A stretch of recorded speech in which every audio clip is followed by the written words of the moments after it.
Kimgadir yoqar lola, kim Atirgul shaydosi. Yangi 16 yillik Bunyodkor mahallasiga kelganimizda mana shu katta uchastkamizning xossizligi tez obzor qilib beraman.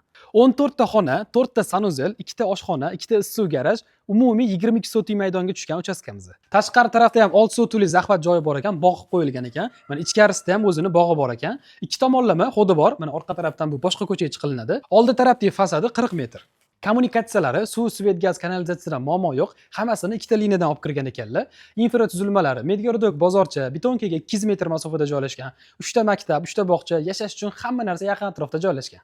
Ishxona qilish uchun ham zo'r variant ekan yoki katta-katta oilalar uchun ham zo'r variant ekan, lekin xohlasanglar ikkiga bo'lsanglar ham bo'ladi. Qaranglar. Mana shu devordan bo'lsanglar, mana ikkita xod kirish uchun, ikkita garaj alohida, ikkita oshxona, ikki tarafda ham xonalar yetarli darajada bor. Bemalol ikkiga bo'lsanglar bo'ladi.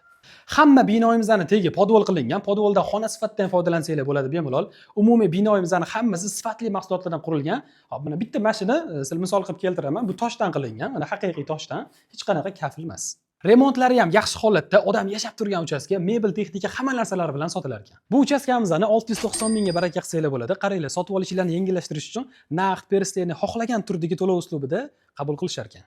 Aniq lokatsiyasi va rasmlari Telegram kanalimda bo'ladi.